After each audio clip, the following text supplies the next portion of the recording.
பகுதிக்கு முதல் வணக்கம். ஆசிரியருக்கும் வணக்கம். அவையோருக்கு அடுத்த வணக்கம் தெரிவித்துக் கொள்கிறேன். என் பேர் சே கவிஸ்ரீ. நான் 5ஆம் வகுப்பு படிக்கிறேன். என் பள்ளியின் பேர் நகராட்சி தொடக்கப்பள்ளி நெசவாளர் கல்வி. நான் பேச எடுத்துக்கொண்ட தலைப்பு என்னவென்றால் பாரதியார் பற்றியதாகும்.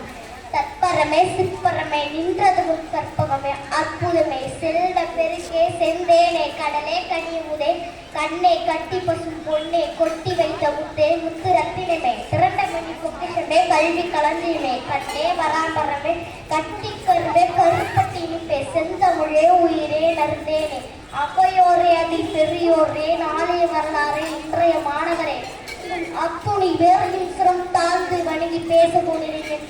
தலைப்பில் இறங்கி பட்டினி கிடந்து பசியால் விழுந்து பால்பட நேர்த்தியிலும் கட்டி இழுத்து கால்கை விழுந்து அங்கு பிழந்து இழந்து துடி துடிதும் பொங்கும் தமிழை பேச மறப்பேனோ என்று சொன்னவர் மட்டுமல்ல செய்தவர்.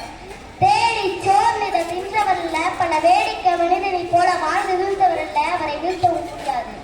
அவர் பெயரை கேட்டால் வெறி பிடிக்கும், அவர் கவிதை படித்தால் தீப்பிடிக்கும், நம் மரபின் பொழுதும் தமிழடிக்கும், அவர் வார்த்தைகளால் தம் புகழ் வணங்கும்.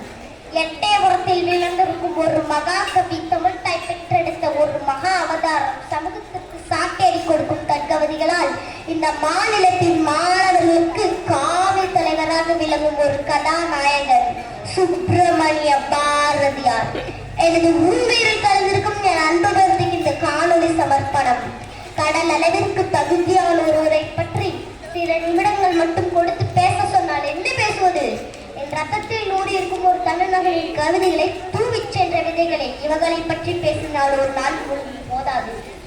தந்தையர்கள் உறுதியான ஒரு முன்னேற்ற பாதை காண முடியாமல் அடைகள் சாதிகள் உள்ளேடி பாப்பா கூட தாழ்ச்சி ஒழிச்சு சொல்ல பாவம் நீதி இழந்தமதி கல்வி அன்பை நிறையோடையவர்கள் மேலோர் என்றும் அன்பென்று கொட்டும் முரசே மக்கள் அத்தனை வரும் நிறம் என்று உயிரில் பதியும்படி உறக்கச் சொன்னார் பாரதி. அவர் கவிதைகளை எல்லாம் மடிக்கி சுருக்கி கூறினாலும் இன்றைய நாள் போதாது.